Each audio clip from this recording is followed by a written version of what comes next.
live recording this right now. It is Monday, February 9th, Monday after the Super Bowl. Seahawks win the Super Bowl. Connor's here, Dylan's here. And, fellas, I have the worst news ever.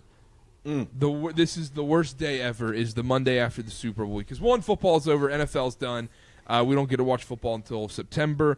But the bigger issue is this is one of the worst Mondays of the year because diet starts Monday. Like, there's no excuses. Oh, come on. Carter, we've been down this road before. How many times has the diet started the Monday after the Super Bowl? Every year. And here we are the next year. Yeah, every year it starts the Monday after the Super Bowl. What do you mean? This will happen for the rest of my life. Okay. And it goes until, what, first week of March, Carolina Duke, last matchup? Yeah, that's what usually happens. What ends up happening is, like, I'll be like, man, I don't feel good about myself. So then I'll go clean from now until Duke Carolina game, because Duke Carolina game I'm getting a pizza, like we're doing the whole thing, and then March Madness just spirals out of control, and it's just like I go on my version of a 2-week Vegas bender. What does clean look like in the Baughan household? What does eating clean for a couple weeks look like? Just not eating crap. I don't know. Oh, great. Okay. I'm glad we cleared that up. Just not like eating not eating fried food and, eating healthy, fasting. Okay. No sodas. Fasting, full day, multiple days, like intermittent fasting. What are we doing here? Full day, intermittent, between. They'll switch off. Okay. All right. Interesting. Depends. I like a good 24-hour fast every now and then. Low-key, I'm going to get clowned for this. I've done that a couple times. You do feel pretty good. Like, oh, yeah. It makes you feel pretty good in 24 hours. And there is a point, like, after hour 16 where you kind of just don't feel hungry anymore. You hit a flow state. Yeah. I thought about trying the 72-hour one, but I don't know if I'm built for that. There's got to be malnutrition worries there. 72-hour, I guess, 3 days, you make that work. It's probably fine. Yeah, that's probably okay. I think our buddy Alex just did that. Yeah, he did. That's what I was saying. The 72-hour one. I mean, he did play basketball with it, anyhow. Super Bowl show. A block is not about being fat. A block is about. I want to get it. I think the Patriots side is way more fascinating about this, but I think we should start the Seahawks because Seahawks win the Super Bowl. Sam Darnold gets it done, does just enough, and now we have these Super Bowl champs where it's.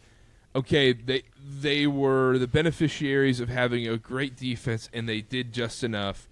And Sam Darnold is just that, man. I mean, this story is – I know he wasn't Super Bowl MVP last night. I know he didn't play a world-class game or anything, but he did in the NFC Championship game, and he won the Super Bowl, and that's all that matters. This story is so cool. The fact that his career was basically over. I mean, he was garbage from the Jets. He had failed in Carolina, and then he was he was a backup quarterback just getting passed around, and then finds his footing in Minnesota and then moves on to the Vikings or the Seahawks.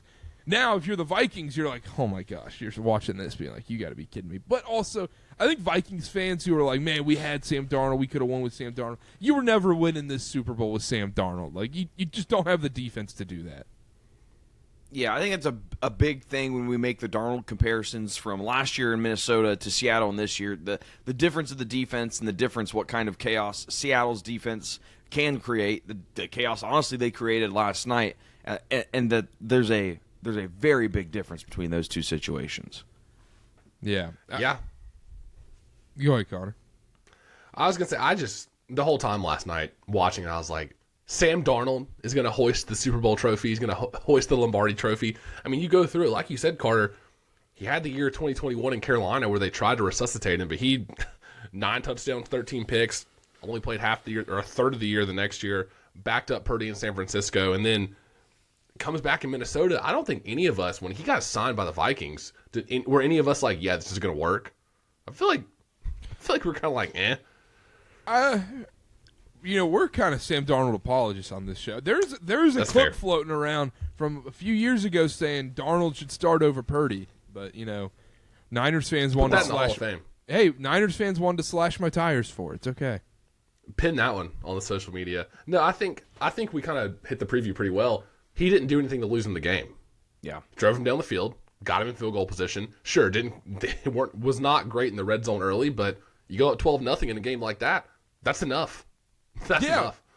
It really felt like once they went up 12-0, you go, oh, okay, so Collinsworth even said it on the broadcast where he's like, clearly Sam Darnold is not thinking touchdowns on these drives. He is playing it so conservative, and he is just, I'm not screwing around. Just he was like, clearly Sam Darnold looked at this game and goes, if we get to 15, we win this game. That's it. Yeah. 3rd and 9 on the 25-yard line or whatever, and it's like, yeah, we're going to hand it off and kick a field goal. Yep. Like, we're going to avoid this back-breaking red zone turnover to give them any momentum. Let's just slow and steady. And to be honest with you guys, the Patriots defense played well enough to win, I think. I really think so. Like, they stopped them in the red zone. You hold a team to 12 points in the first half like that with all those red zone trips. You would think the offense would do more than what they did. So, yeah, we can give the Seahawks all their flowers. I thought Kenneth Walker was great. 27 carries. That's a pretty big workload for him, but he was awesome. And, JSN didn't have a great game, but it didn't really matter. No, it just Cooper Kupp had a decent game. A.J. Barner touchdown shout out. I said that multiple times on the preview, so everyone say thank you, Karter. Also, I had Matt Collins' longest touchdown thing or whatever. That was brutal. The Seattle defense boned me there. But yeah, he did enough. Connor, I think you nailed the preview, especially where about where it felt like a Rams-Patriots type Super Bowl, and then we will not be thinking about the Super Bowl by 2 p.m. Eastern Monday. Yeah, I mean, there was 30 points in the fourth quarter, but I don't think that really matters. Like, the score doesn't really reflect the flow for 3/4 of that game. No, it felt like it was like a blend of Panthers Broncos and Rams Pats type Super Bowl. Like, if you just mushed those together, that's what last night was. And nobody really thinks about these Super Bowls from years from now, other than the fact that Brady won another one and Peyton won another one. So, yeah. Pretty. I feel bad about it. Like Seahawks fans, this is one of the best days of their lives. I know, but no one cares. You didn't do it as exciting enough for us, so we're gonna glaze past it. No, I thought they played a great game. That defense was awesome. That's the reason they made this run. But and we can get into this now. I mean, I just feel like the story and the more interesting story is the Pats side of this, because the fact that they had the easiest regular season path in the last 2 decades, and then you come into the playoffs and you don't have to face a single good quarterback offensive line duo in the entire playoffs. Yeah, you played against top defenses, but that didn't matter, because if you're playing against that bad of a quarterback offensive line duo, then you're going to win that game. Plus, they had the weather elements that kind of saved them in multiple games in the playoffs. And then you have the Drake May piece of, okay, he hasn't played well. He is what?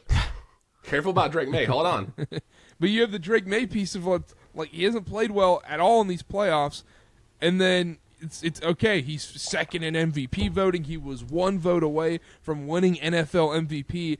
Let's see it. Let's finally see it. And I know what the final stats say, but 235 of those yards were when the game was basically out of reach. He was terrible in this game, and I know the offensive line wasn't great either. We can get to that a little bit later on, but it's now like, okay, like what do we think about this Pats team? Like, to be honest, with how easy their path was and how lucky they got in every single game, one, they're so far ahead of schedule, but yet I almost feel like this could do a lot more damage to them, where I don't think we're going to see this isn't like some start of some dynasty and the Pats are going to be here every year. It took a literal miracle.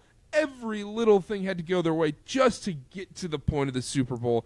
And they get to face Sam Darnold in the Super Bowl, who Sam Darnold didn't really win that game for them. It was the Seahawks defense and the Patriots handing them the game. I don't see the Patriots coming back for a long time. I would push back on that a little bit.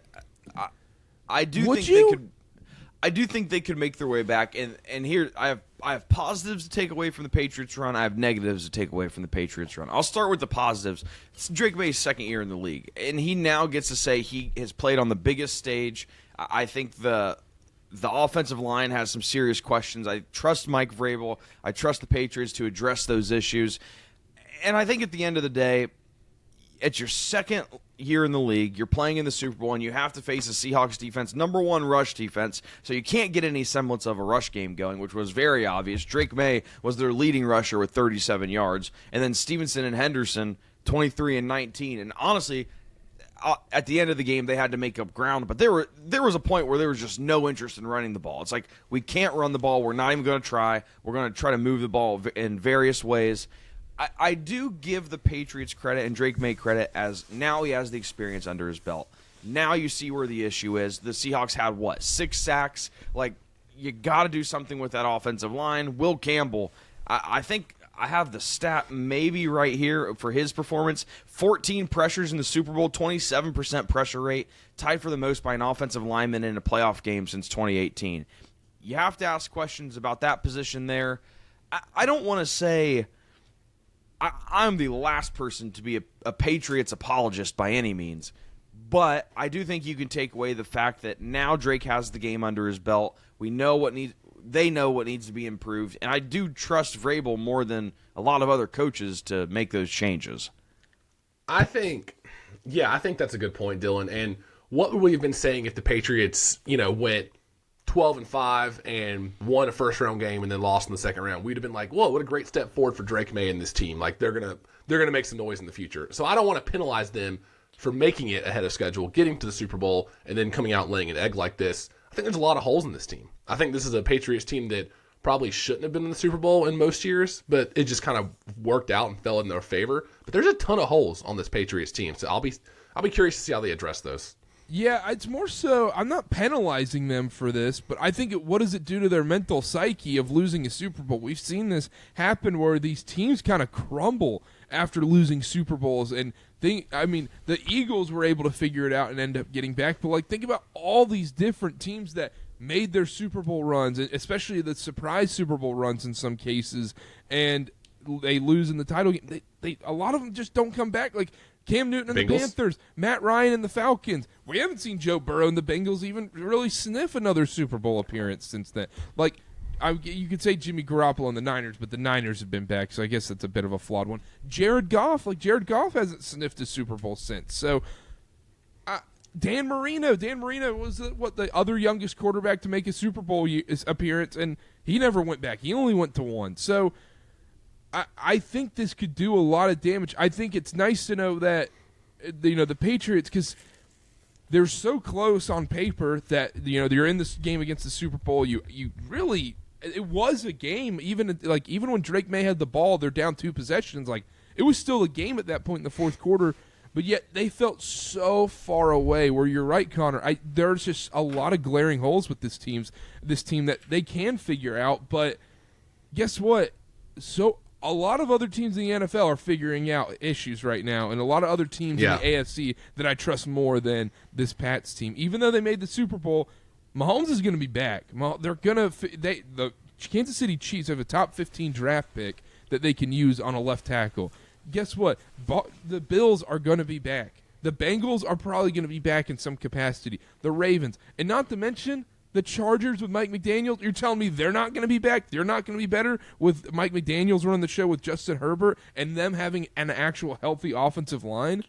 So I actually don't feel great about the Pats after this. Jim Harbaugh, too, with the Chargers, by the way. Just want to make sure. Did I say John? No, you said Mike McDaniel, actually. Well, Jim Harbaugh, too. Well, I understand what you're saying, offensive coordinator, but I want to make sure. Did I mention Andy Reid with the Chiefs?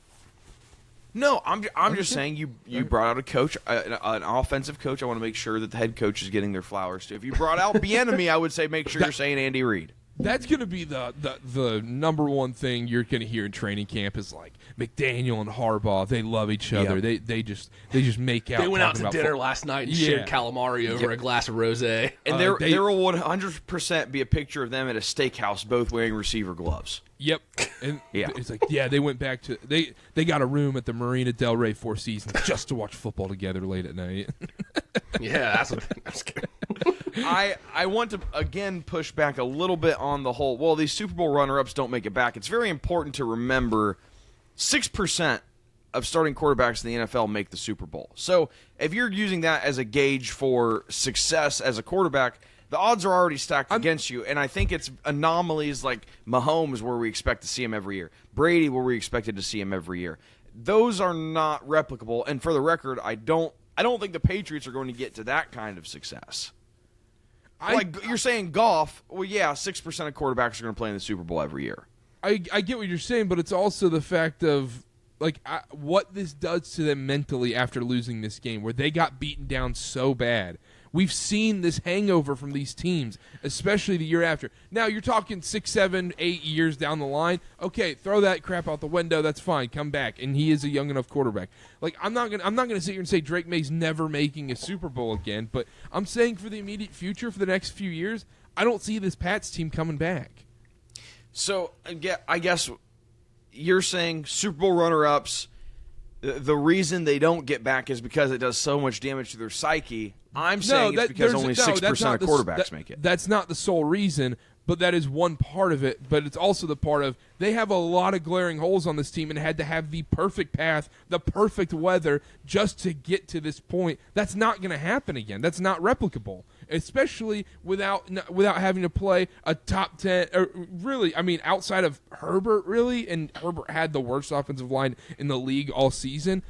They didn't play a single top 10 quarterback in a playoff run. That's never going to happen again if you want to go to a Super Bowl. So they had holes that were seemingly patched by a weak schedule in the playoffs, which I would 100% agree with. A weak schedule in the regular season, it's either what are the chances you think they fix those holes so they're better prepared to face a division-winning schedule next year? Do you think they're going to replace their 4th overall pick after only 1 year? Move him to guard. That's what I've been hearing. Replaced, maybe not, but that's kind of the same thing I'm saying about Drake May. Is I understand it's not as high pressure of a position as quarterback, but you got a year under your belt now. Maybe that helps him out. Maybe there's areas that Vrabel addresses in the draft. And now, I can't speak to Titans time because I don't think he was making those decisions then. But I do believe that I think it's more likely that these gaps and these holes get addressed so they're better equipped to face a division-winning schedule next year. I do think they'll be better next year. But here's the thing. They could get better next year and not find themselves in the Super Bowl. That is how easy their path was. I don't want to poo-poo on what you're saying, Carter, but I do think they'll get better. I think the experience is good. They know what they need to fix. And the Patriots, we will be having a conversation late in the season about the Patriots in the playoffs, maybe winning the division. I do think that's going to happen. We will not. This is Super Bowl hangover written all over. They are these teams that lose in the Super Bowl the next year after is almost always disastrous, and they are a prime candidate for it, playing a much tougher schedule. I think they are primed to be a disappointing team going 8-9 next season, 9-8. Well, they could.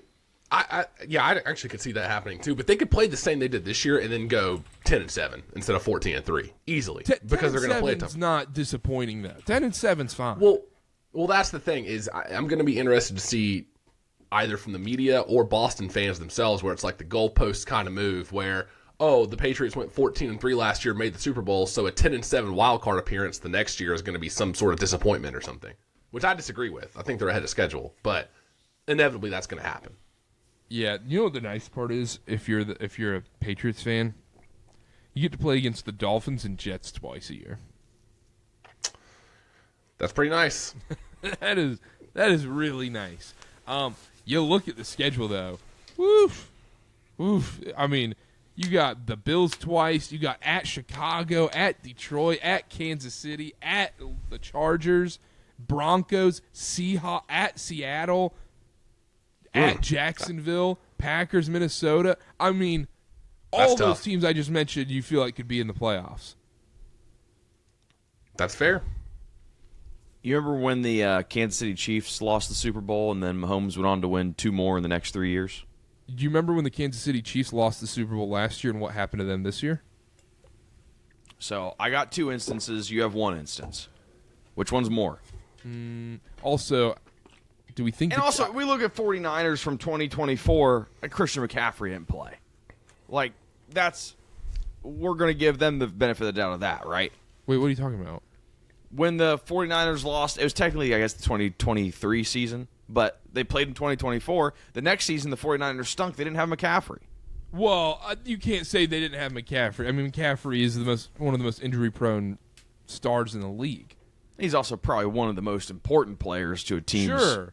So, But doesn't mean he's not injury prone. I mean, he's missed a ton of games. But you can't tell the story of Super Bowl runner-ups being so bad the next year without adding that context. Okay, then Rashee Rice getting arrested and getting suspended.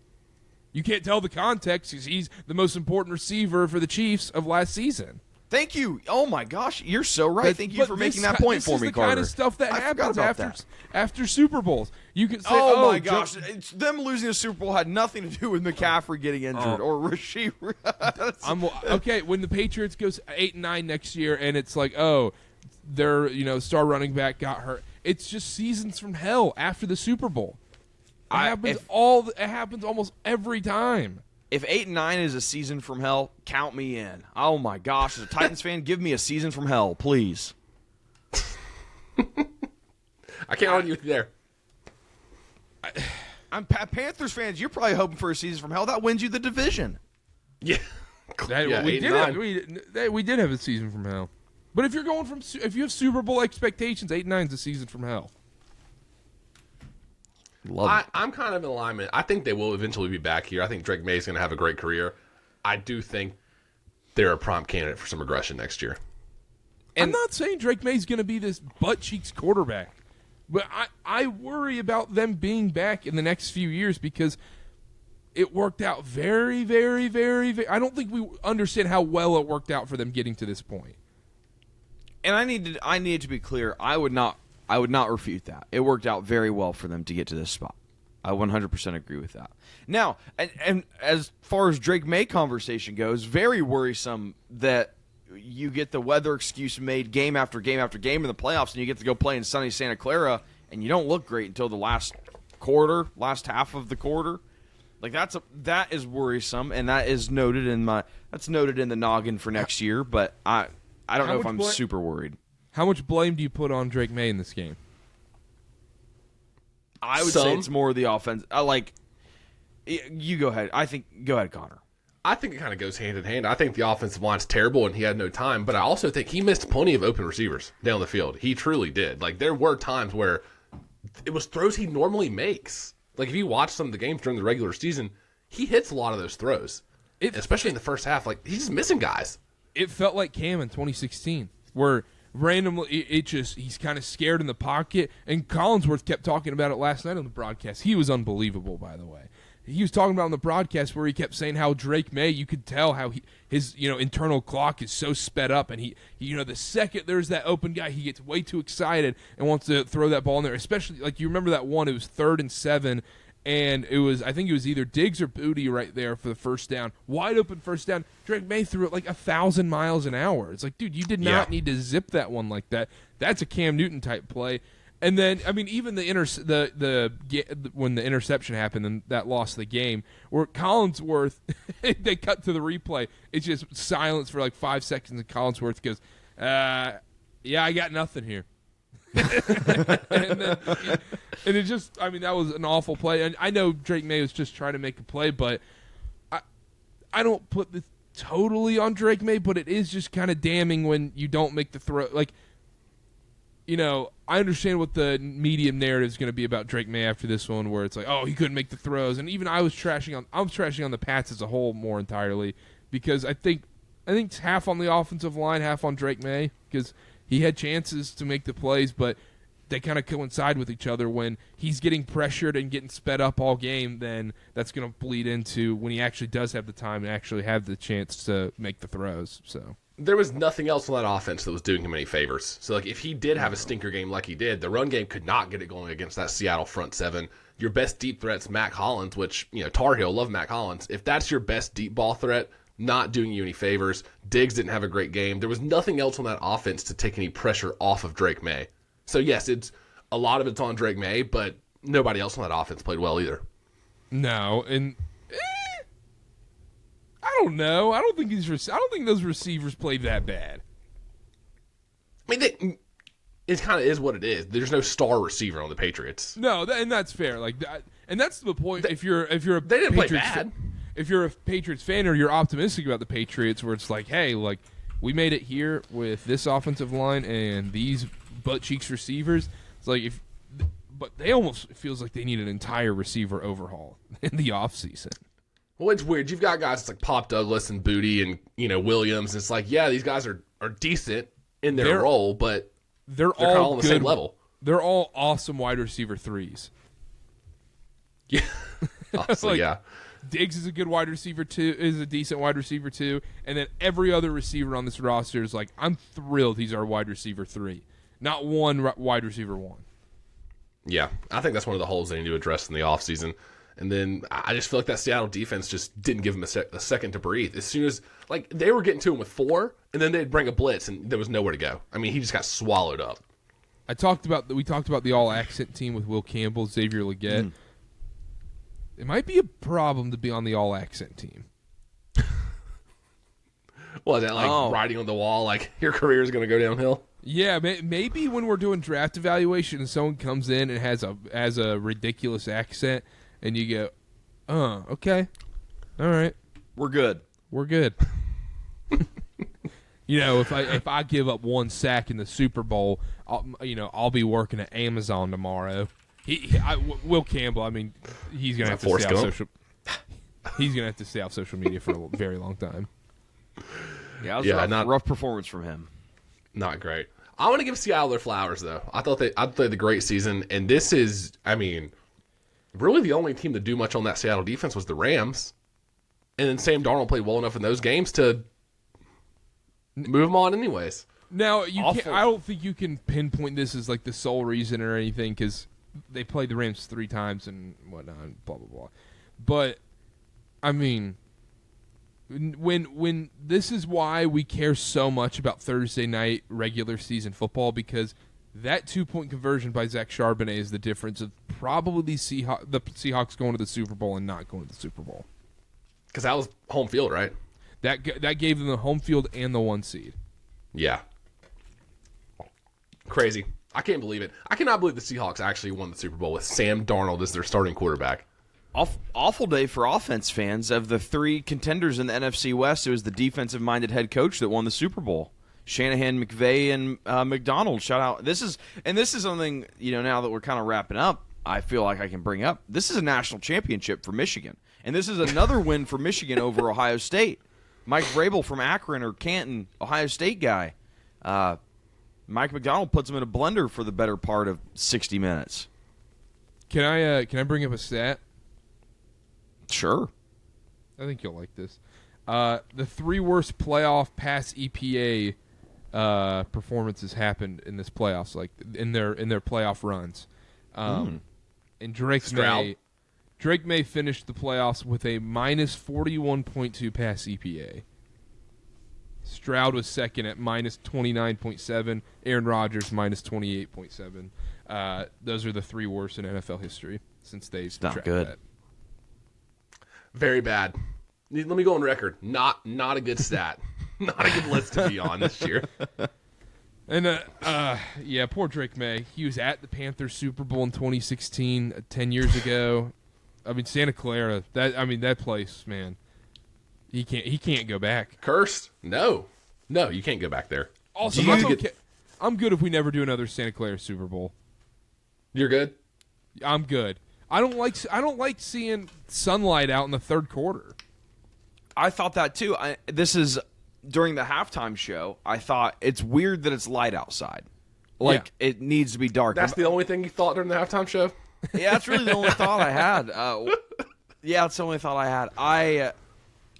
I have the Aerosmith 2001 Super Bowl halftime show engraved in my brain, and it's just like, it needs to be dark.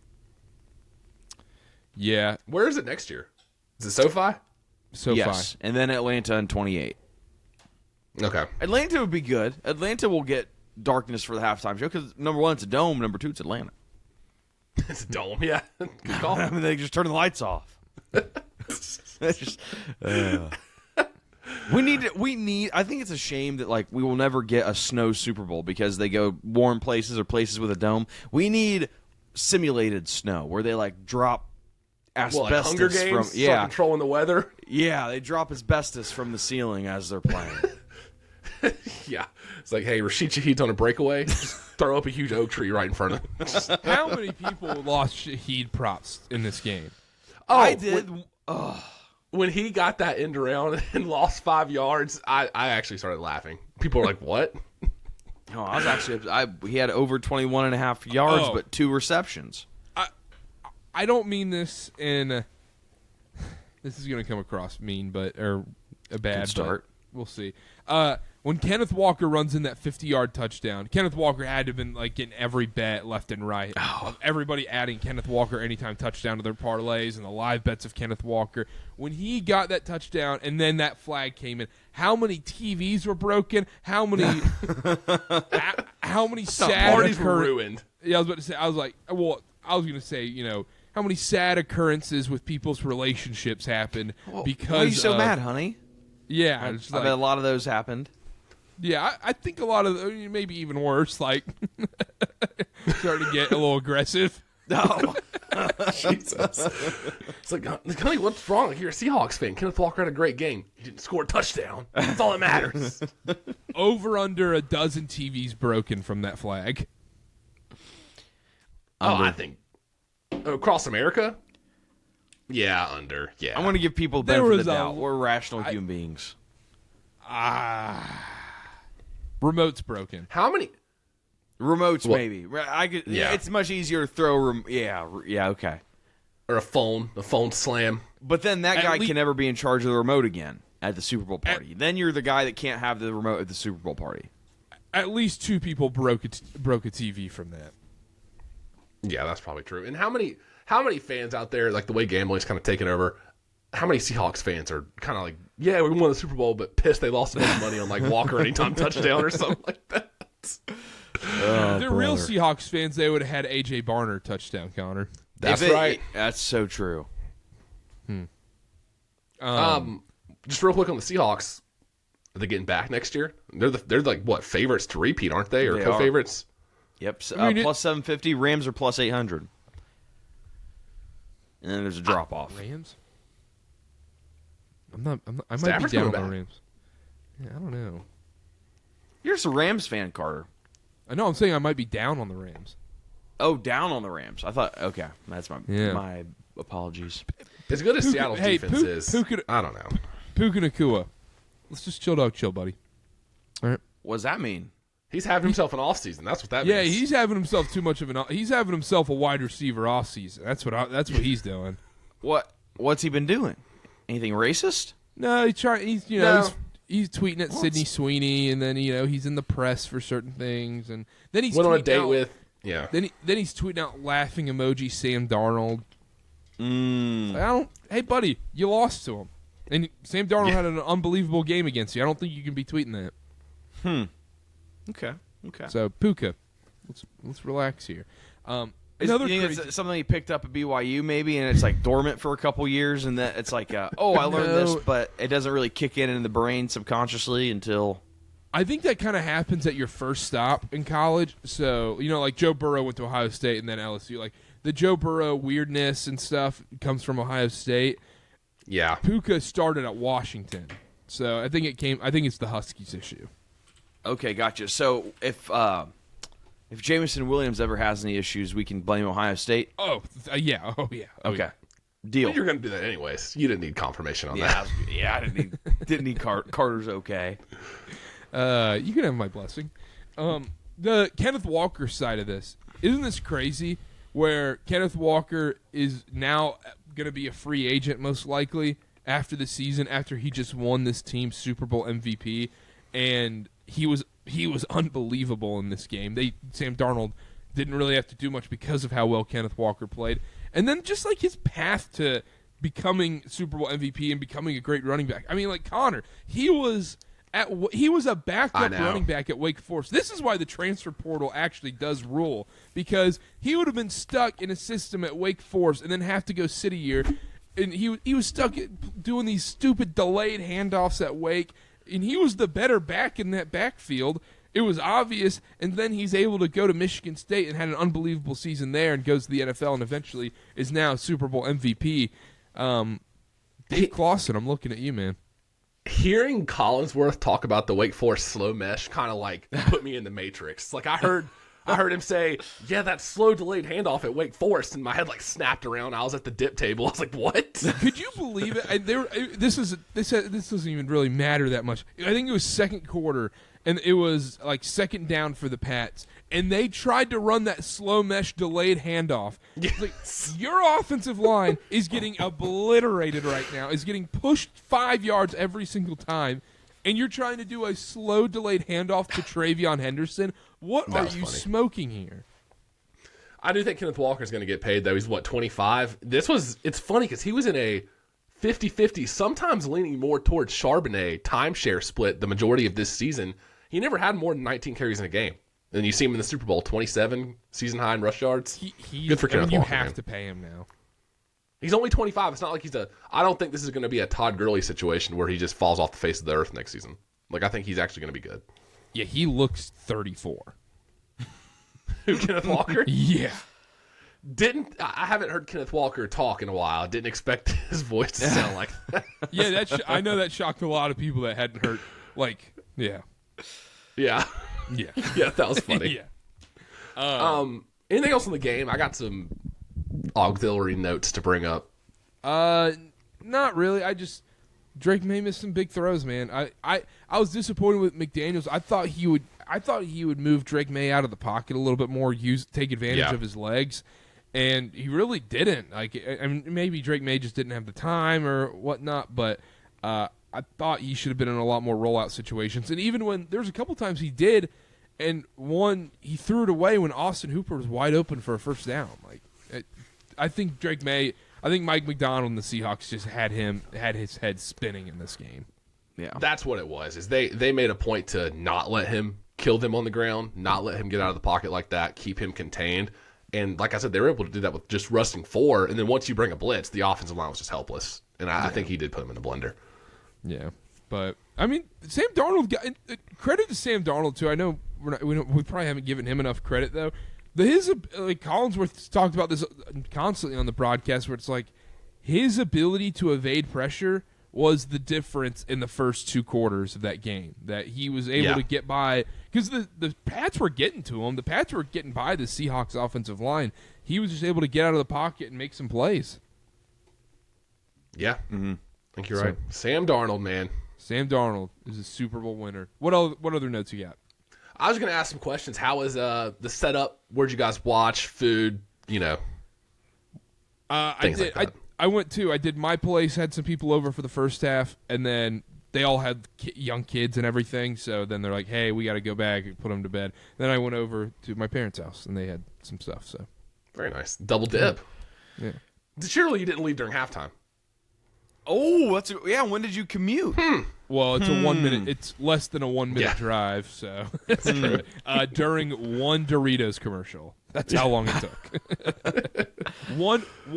It took me one commercial about AI, and I was able to make it over to my. Oh, they were good AI commercials. A lot to choose from. I'm just saying there's a lot. The Anthropic commercials about ChatGPT were very good. The only commercial I actually remember was the Bruce Arians prostate cancer one. Was it pro or anti? Make sure to check your tight end or something. It had Gronk on there. Gotcha. It was actually pretty good. That's pretty good. The Mr. Beast one. Are we serious? I'm just on a big Mr. Beast kick right now. But he gave away $1 million. Dylan, hold up. This is going to go off the rails with this show. You guys are Carolina fans. No. Jimmy Donaldson. ECU. You see, he's putting up $100 million for ECU athletics. That's awesome. I love that. Is he? Yeah. I did not see that. But somebody was talking about that, where it's like, I think it may have been a year ago or something, where somebody was like, why can't Mr. Beast just buy our football roster? Yeah. That would be so awesome. If you're a guy like him, you're literally just like, here's the money, do what you want with it, right? Like, you don't have, unless you're a real ball knower, you shouldn't have any, no time, too. No say, no time. I thought about this because it's what, $8 million, or it's like what, $6 to $8 million for a 30-second ad in the Super Bowl. Like, wouldn't it be way cooler to use $6 to $8 million on like getting UNC Greensboro or like one of these random Division I mid majors to like just become elite? Just give one of these random schools $6 to $8 million, and have an awesome college basketball roster. Like that's going to do way more for your marketing than one 30-second Super Bowl ad that we all forget about Monday morning. The problem is they don't know. You can't trust the UNC Greensboro to spend $8 million responsibly and build a good roster.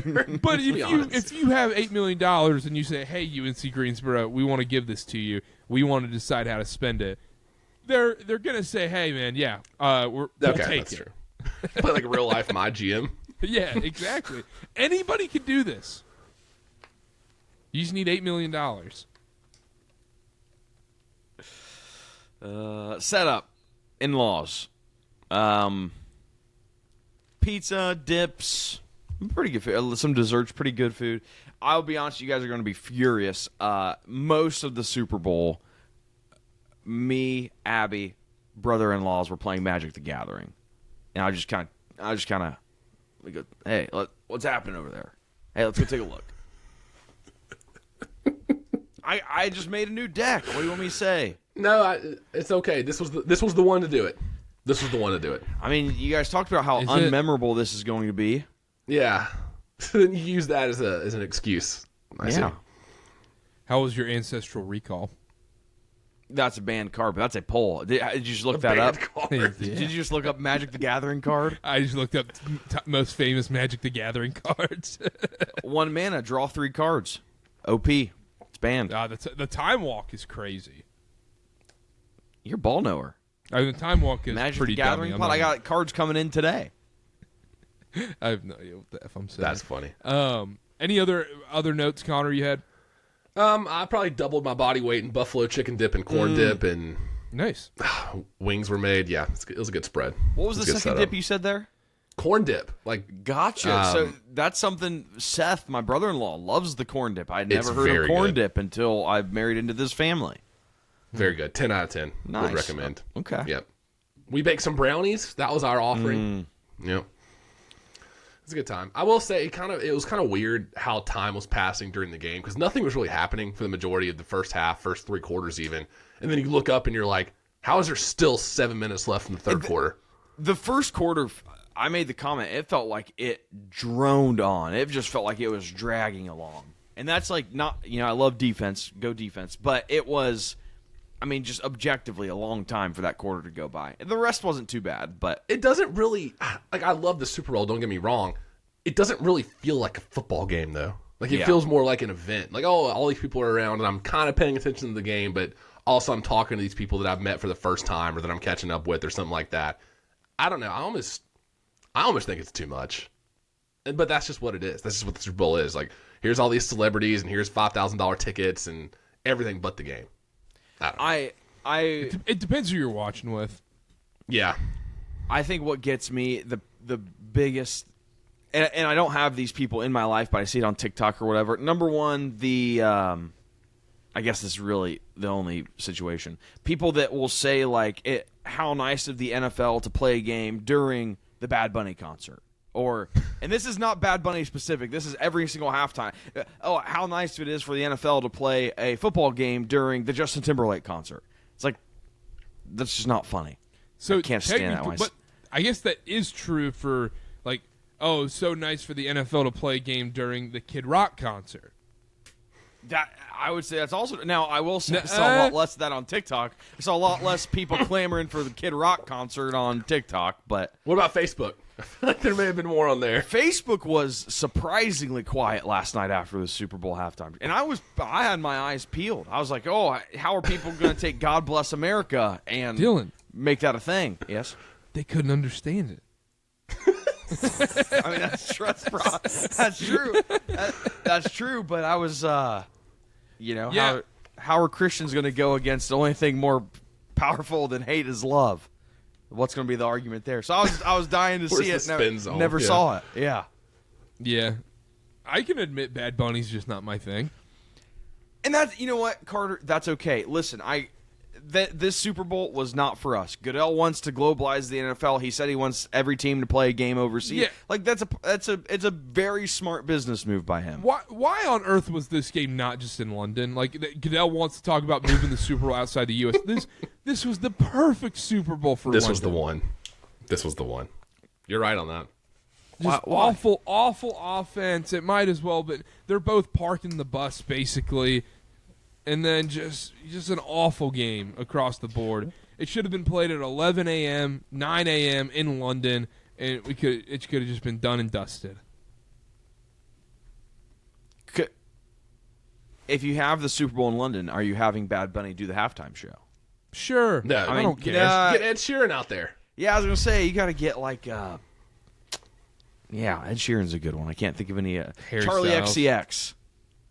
She's London based, I think. She's You UK see based. Harry Styles doing 30 nights at the Garden? Did you tell me that, or did Abby tell me that? Someone has told me I would that. assume your wife told you that because We didn't Doesn't talk he have about a it on the banner? show. He has a banner hanging in Madison Square Garden, doesn't he? yeah, Already? I was there. I was in New York for the U.S. Open a couple years ago, and and my hotel was right across from Madison Square Garden, and I'm walking out, and I went out at like 6 a.m. to go get like bagels or whatever, and there was just like 200 people lined up. It was just these girls who had been there since like 2, 3 a.m. wanting to make sure they could get front of floor seats. I was like, what the F is going on here? This is crazy. Also, being outside of Madison Square Garden at 3 a.m., not a good idea. Not the most safe you've probably ever felt. No. Oh, my gosh. What about them showing the Gatorade color being mixed before there was like 2 minutes left in the game, and they showed the yellow Gatorade getting stirred up? I'm didn't okay see with that. it because that game was over. You know what sucks if Well, you're it kind of ruined the moment, though, of like, oh, when he dumps it, what color is it? That kind of ruined it. It does suck for a guy like Tirico and these play-by-play guys whenever it's a game like this because you have to like dramatize the call because it will be played forever on Seahawks stuff and all this. But then at the same time, it's like it has to feel forced in that moment because we've known for 3 quarters who's going to win this game. Yeah.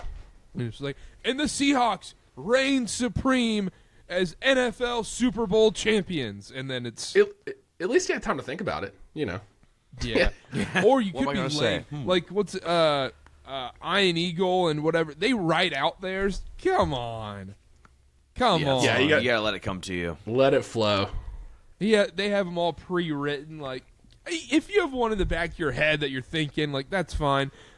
Come on, like, I don't like it. Where's the Also, organic? Not a Noah Eagle guy on NBA games. Yeah, I thought I was gonna be. I don't love it. He doesn't look like a real person, but that's besides. That's a different podcast. Next year's Super Bowl. Yeah, that's how we should close this up. Oh, 2027. man, I have no idea. It's NFL Super Bowl picks. I've got mine. I got at least half of mine.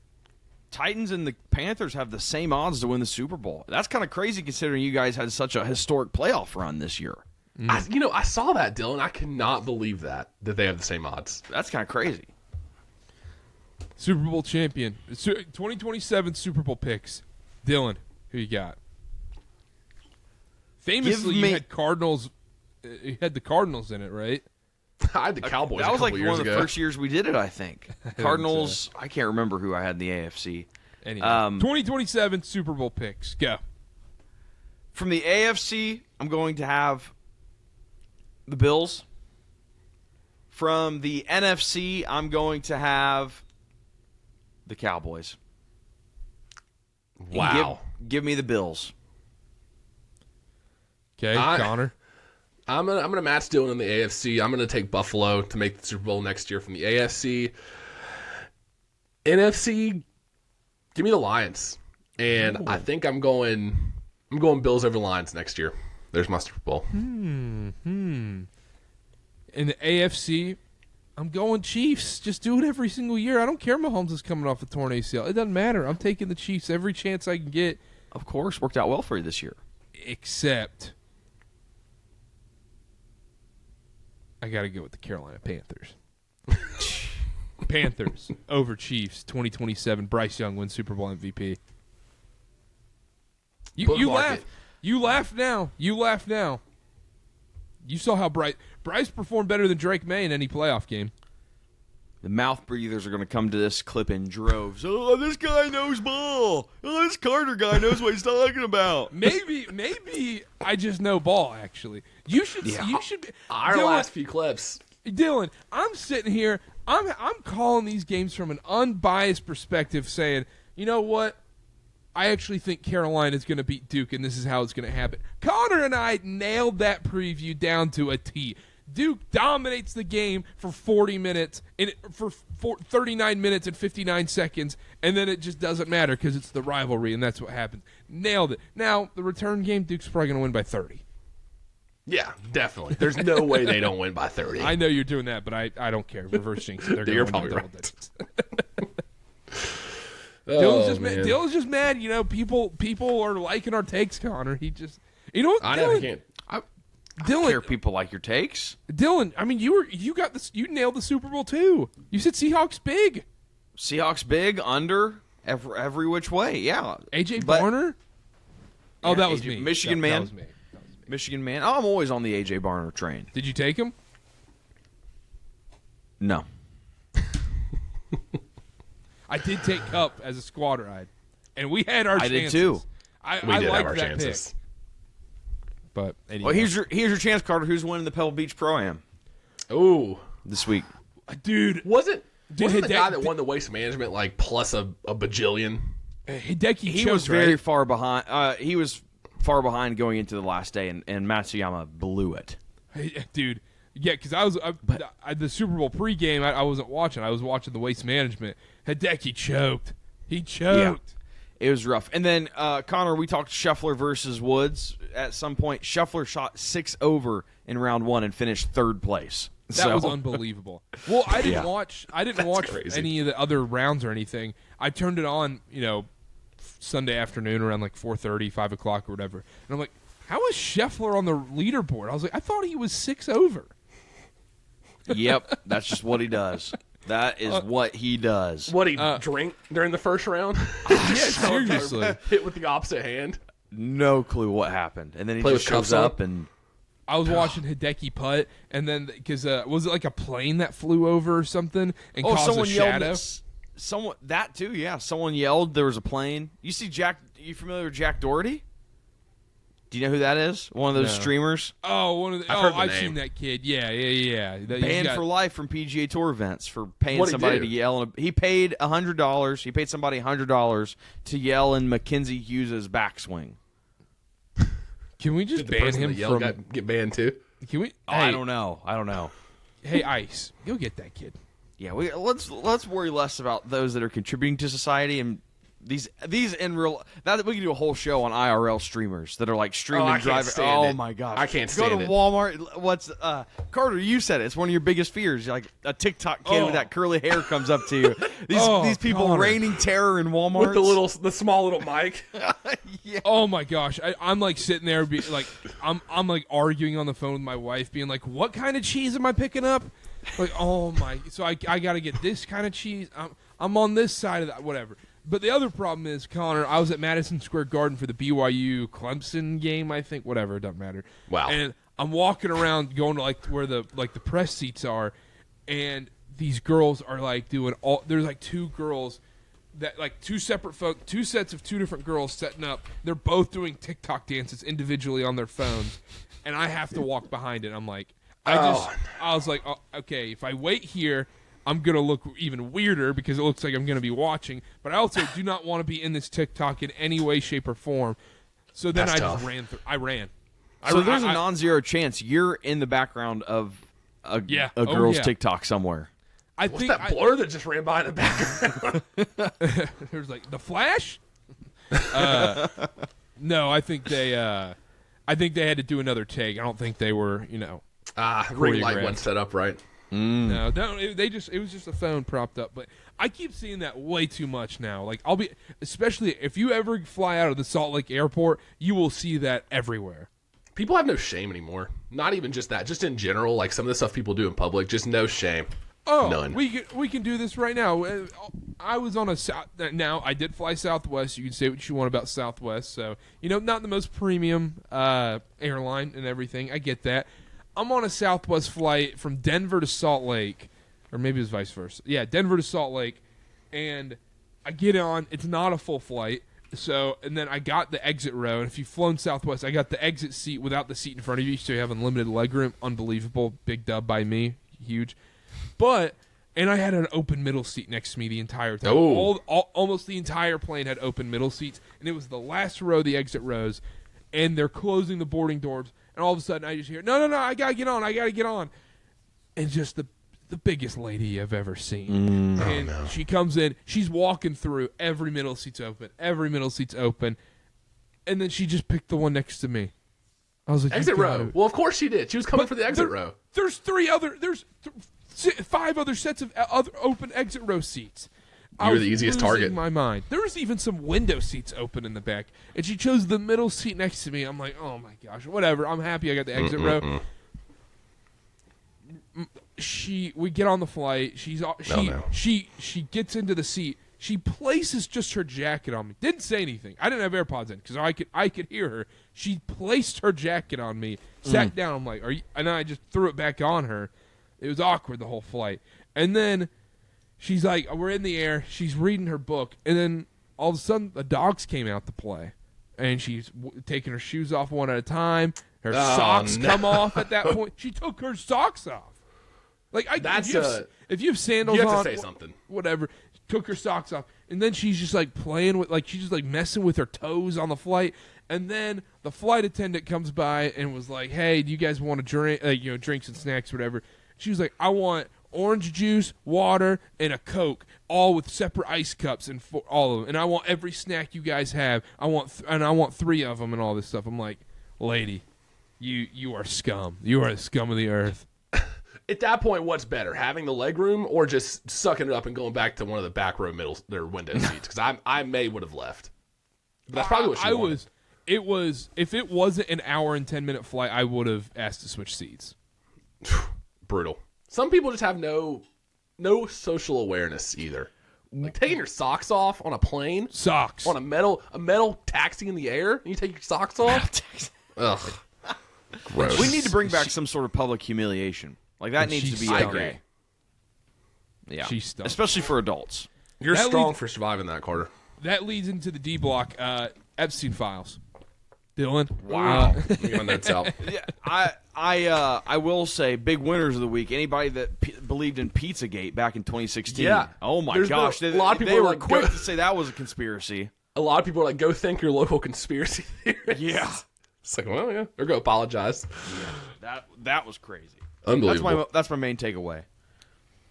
Dylan, NBA thoughts before we go? NBA thoughts. Ruby Rose. Tough year for the Grizzlies, right? Oh, yeah. Yeah, Grizzlies are rough. I heard the Hornets are doing pretty well. Oh, they're doing all right. Yeah, I heard they're doing okay. Going for 9 tonight. Going for That's 10 all I tonight. got. Giannis partnering with 10? Kalshi. Yes, it's tonight. 10 tonight. 10. Yeah. Yeah, Giannis partnering with Kalshi. There's going to be some conversations that need to be had. It's going to get bad. Because that was the #1 market where it's like, where's Giannis going to end up? Where's he going to get traded? He's definitely going to get traded, and then nothing happens. Yeah, I have an hour rant on Giannis and how done I am with Giannis. It's Wild West right now with prediction markets. It's crazy. It's actually insane. But anyhow, all right. We went an hour. Good last football show. Football. That's it, Dylan. That's it. You're gonna keep doing golf stuff. You have doing golf. You have to have me on. previews. You have to have me on for the Masters preview. I'm gonna do some real homework. I'm watching these golf tournaments. I'm keeping up. Well, you just said you turn on the Phoenix Open at 4:30 on Sunday. Dylan, so I don't know. Dylan, I'm keeping up with the leaderboards. Oh God, that's the equivalent of box score watching. Oh yeah, Well, that's what you were doing in the Super Bowl yesterday, Dylan. Don't hate on Carter. Come No. on. I was card watching. I was watching the cards that I was playing with. I had great insight this show. I don't know what you're talking about. You did. A+. Carter, we'll get you on the Masters show. All right, that's what I needed to make sure I was on the Tony Masters Finau. show. Tony Finau. I will not be taking Tony Finau this year. I got Good some call. other guys in the work. Oh, brother. Dude, Who? I'm letting you know. I think it's Ludwig's year. He missed the cut. I don't care. He missed the cut at a non-signature event. That doesn't matter. It's very easy. Once you miss the cut at a non-signature event, it's like you're like, yeah. You're playing with house money at that point. I got it out of the way. Yeah, who cares? Yeah. Okay. All right. Also, he might not do well with the rowdiness of the waste management. the international stars do not handle the American rowdiness very well. I will say that. Hideki.